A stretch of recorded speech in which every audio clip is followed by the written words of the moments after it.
Hello everyone, this is Akifa Thakur.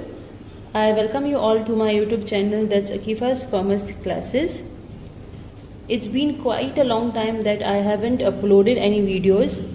The prime reason behind this was that I was really occupied with some other work, and that's why I could not concentrate on uploading videos on YouTube. But now I will try my best to see to it that I upload the videos regularly. So the last videos that I uploaded, it was on standard 12th. So I decided to start or to resume with standard 12th itself. So for today's topic, I have taken the chapter admission of a partner. So this admission of a partner, it is a very easy and also at the same time important chapter, because this chapter is there for your first formative as well as for your board exams. And as we know that this time the board exams are not 2 times a year but just once at the end of the year, like how it used to be before COVID. So without any further ado, let's begin. So admission of a partner. So in this admission of a partner, what usually happens is that one new partner is admitted into the firm. Like for example, if there are 2 partners A and B, they were sharing their profits and losses in the ratio that was given to them or that was decided by them earlier. But now they have decided to get one more partner into the firm or to admit one more partner into the firm.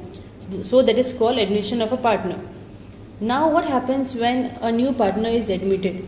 When a new partner is admitted, the old partners have to sacrifice a part of their ratio. Why? Because earlier they used to share the profits and losses in a ratio, and now they have to make space for another partner, that is the new partner that is coming into the business. So in this chapter we will learn something that is called the sacrifice ratio. So sacrifice ratio is known as sacrifice ratio because it is the share which the old partners are sacrificing because they want to introduce the new partner. So now as you all can see that there is one problem, and usually you will have a problem of this kind wherein you are asked to prepare revaluation account, partners capital account and balance sheet. So first let's learn about what do you mean by revaluation account, partners capital account and balance sheet. So let's begin with solving our problem number 1 on admission of a partner. So we are required to prepare 3 accounts. First is the revaluation account, second is the partners capital account and third is the balance sheet. So let's begin with the revaluation account. Now whenever you prepare the revaluation account, we have to take into consideration only the adjustments. Now you can see this is the question and this is called the balance sheet, and this additional information that is given below the balance sheet is called your adjustment. Okay, so for revaluation account, whenever you are preparing revaluation account, you only see the information that is given here, and based on the information that is given you have to prepare revaluation account. Secondly, you have to remember that every adjustment will come at 2 places. Okay, like for example first, second, third and fourth. So all these adjustments will be recorded at 2 places, whether it is revaluation account and partners capital account or partners capital account and balance sheet and so on. So every adjustment comes at 2 places. Okay. Now this is our revaluation account. This is what revaluation account looks like.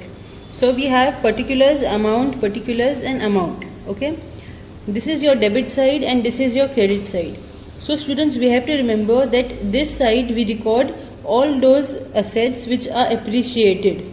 Okay, everything that's appreciated or which increases we record on the credit side. Similarly the opposite, anything that decreases or depreciates comes on the debit side. You have to remember this much for revaluation account. Anything that increases comes on the credit side and anything that decreases comes on the debit side. So this is our adjustment. So adjustment number 1 is C should bring rupees 2 lakh as capital and rupees 80,000 as his share of goodwill for 1/4 share in the future profit. So always remember that the capital that the new partner brings and the goodwill, both of this comes in partners capital account. It will never come in revaluation account. So most of the time the first adjustment is always related to the capital and the goodwill that is bought by the partner. So in revaluation account it is not going to come. Okay. So now we know that the first adjustment is not going to come in revaluation account. So moving on to the second adjustment. it says that building should be valued at rupees 4,50,000. Okay, so when you see the value of building here, it is 4 lakhs. It means it has increased from 4 lakhs to 4,50,000. So how much it has increased? It has increased to rupees 50,000. So as I said, whenever any asset increases, it has to be recorded. So here we can see that we have recorded building 50,000. How did I get this 50,000? When you see in the balance sheet, the value of building is rupees 4 lakhs. Now it has increased to rupees 4,50,000. Therefore 50,000 will come on the credit side. So your second adjustment is done. When you move on to the third, stock is depreciated by 10%. So whenever the word depreciated comes, it will come on the debit side. So what is the value of stock? Stock is 2 lakhs. So calculate 10% on 2 lakh, it comes to 20,000. So depreciate, as I said, it will come on the debit side. So as you can see here, we have recorded stock rupees 20,000. Okay. Moving on to the next one. Provision for doubtful debt is to be maintained rupees 10,000. Now provision for doubtful debt is that amount which we are most likely not sure that you are going to receive in the near future. So now they are saying that rupees 10,000 we need to maintain, as we are not sure of receiving it. So when we are not sure of receiving it, it becomes a liability to us. That's why it is recorded on the debit side. We can see that we have recorded 10,000 on the debit side. Why is it recorded on the debit side? Because we are not sure of receiving it. Okay. So with this we can see that we have covered all the adjustments. Okay. Only the first adjustment we have not taken because it comes in the partner's capital account. So once you are done with this, what you have to do is total the credit side first, always. Okay. Here you can see it's 50,000. So write 50,000 on both the sides. And now here you can see here it is 20,000 and 10,000. So you minus 50,000 minus 30,000. What you have to do is take the amount which is there on the credit side, 50,000 minus the first amount from debit side, 20,000 minus the second amount, that is 10,000. It comes to 20,000. Now this 20,000 that we have got, we have to put it in a ratio. Now where do we find this ratio? If you see the sum, it's mentioned here 3:2. 3:2 means you have to plus 3 and 2. So 3 plus 2 is 5, which will be 3 upon 5 for A and 2 upon 5 for B. So here as you can see, I have shown the calculations already. A is 20,000 into 3 upon 5, which will be 12,000, and B will be 20,000 into 2 upon 5, which will be 8,000. So when you add 12 plus 8, you have to get 20,000. Hence your account balance is here, because 20 plus 10 plus 20 will give you 50. So this is how you are supposed to prepare revaluation account. Next we need to prepare partner's capital account.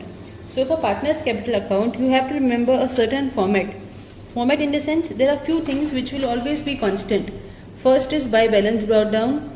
This will always be there. Second is general reserve or reserve fund. It depends upon the questions, but usually you have general reserve in the problem. Third is by revaluation. This will be there in every problem. By cash or bank, and by C capital. Okay. So you have to remember this format here. So now I will explain how I got these amounts.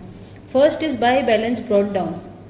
Students always remember that this amount we get from here, the capital balances of A and B. It is always given on the liability side of the question. In this example, it is 3 lakhs for A and 2 lakhs for B. So you are supposed to write by balance brought down 3 lakhs and 2 lakhs. Okay. Next is general reserve. So when you see the question, general reserve is rupees 1 lakh. Now the amount is 1, but we know that we have two partners A and B. So how we are supposed to divide it? We will divide it in the ratio that is given to us. So we know that general reserve is 1 lakh. So 1 lakh into 3 divided by 5, that is 60,000. So for A you will get 60,000. C we get 60,000. And similarly for B you are supposed to do 1 lakh into 2 divided by 5. That will be 40,000. So 60 plus 40 will be 1 lakh, and dash dash in the C partners column. Okay. Moving on to by revaluation. So revaluation answer you usually get from the revaluation account. So whatever balancing figure you have got here, you will write it here. And also for revaluation account, you have to remember that whenever you get the balancing figure on the debit side, it will be recorded on the credit side of partner's capital account. Similarly, if this answer would have come here, that is on the credit side, then it would be recorded on the debit side of partner's capital account. Okay. Moving on to by cash bank. So by cash bank is the amount which the new partner gets into the business. Okay. So in our example, C has bought 2 lakh as capital and 80,000 as goodwill. So when you add 2 lakh plus 80, you will get 2 lakh 80. So that's how I have got by cash bank 2 lakh 80. And this amount you are supposed to put in partner C. Okay, because he has bought this capital. So once you are done with this, now we have to calculate goodwill. Okay. Now how do you calculate goodwill? Remember that whenever you calculate goodwill here, first here you will write the name of the new partner. Now in the question we can see that the new partner is C. So the name will be of the new partner. But the amount of goodwill you will record in the old partners, that is A and B. Okay. So while recording it, you will record in the old partners account. And C will be dash. Similarly, the same thing will come on the debit side. But here it will be the opposite. Here the name of the old partners will be there, but the amount will be on the C's column. So here we can see that here we have recorded the amount in A and B old partners. Similarly, here we have written the old partner's name and the amount is in the new partner, that is C's account. Okay. So now how do we calculate goodwill? When we see the question, he has bought 80,000 as his share of goodwill. So 80,000 and the ratio that is given to us is 3:2. Okay. Remember that whenever only one ratio is given in the problem, like this problem, there is only one ratio. So we have to consider that this old ratio is the sacrificing ratio. But if two ratios are given, then we have to distribute the goodwill on the basis of sacrificing ratio. But in this example, we have only 3:2. So how much is our goodwill? 80,000. So when you calculate 80,000 and put it in the ratio, so 80,000 into 3 divided by 5, it will give you 48,000. So that's how I got 48,000. Next is 80,000 into 2 divided by 5, we get 32,000. Okay. Always if there is an amount, you have to divide it in the old ratio, whether general reserve or goodwill.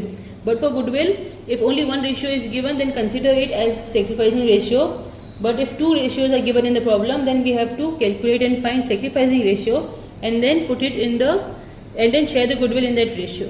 Okay. So once you are done with the credit side, the same amount 48,000 and 32,000 you will write in the new partner's account, and you will write to A's capital to B's capital.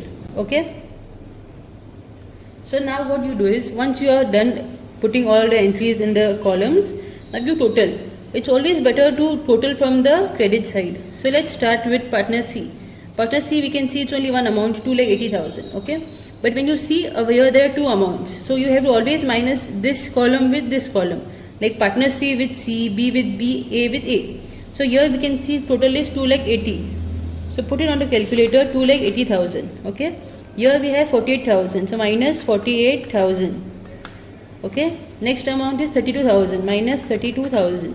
So the answer that we get is 2 lakhs. So that's how I have got to balance carried down 2 lakhs. C minus C. Similarly, when you see column B, the total is 2,80,000. But on the debit side, there is no amount. That means it is 0. So 2,80,000 minus 0 will be 2,80,000. So that's how I got the same answer, 2,80,000 on the debit side as well. And even for A, when you total, you will get 4,20,000. There is nothing on the debit side to minus. So again, the same answer comes here and the total will also be the same. That's how you get to balance carried down. Remember, balance carried down is credit minus debit. Alright. Now let's move on to the third account, that is the balance sheet. The balance sheet begins with liabilities, amount, asset and amount. Alright. So the first amount, that is the capital, you will get the amount from here.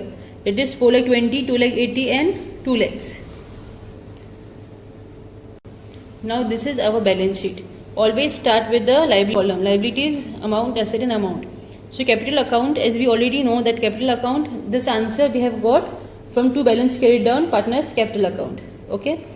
Next, whenever you are solving balance sheet, just look at the question. First you have capital and then you have general reserve. So anything that comes over here will come only one time. So general reserve we have already recorded in the partners capital account. So what's remaining for us is creditors and bills payable. So creditors and bills payable, it has not come anywhere in the adjustment. So this amount you will directly write in the outside column. That is, as you can see here, I have written creditors 2,40,000 and bills payable 60, and there is nothing else that is there on the liabilities side. Liabilities side is over with this. So then you add all these three, you will get 12 lakhs. Okay, moving on to the asset side.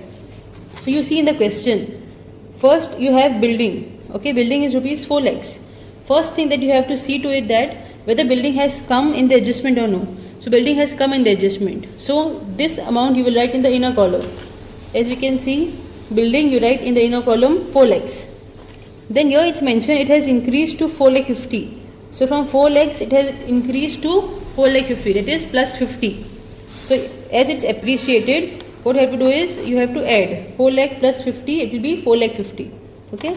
Second you see is bills receivable. So bills receivable is 90,000 and it has no adjustment. Okay. So this 90,000 will directly come on the outside column. Okay. Next we have is debtors 1,80,000. Now debtors, we can see that provision for doubtful debts was maintained 10,000. It means we are not sure of receiving 10,000 and we have recorded it on the debit side. So debtors 1,80,000 minus PDD, provision for doubtful debt. It will come to 1,70,000. Then next we have is stock. Stock also has an adjustment. So it will be in the inner column first, and it was depreciated by 10%. So when we depreciated 10%, we got 20,000. So 2 lakh minus 20,000 is 1,80,000. Okay. And the last is cash, that is 30,000. So always cash you have to add the capital of the new partner. The new partner has bought capital of rupees 2 lakh and goodwill of 80,000. So in every sum what you have to do is you have to add the cash, capital and goodwill. So to the cash you have to add the new partner's capital and new partner's goodwill. It will come to 3,10,000. When you total this up, it will come to 12 lakhs.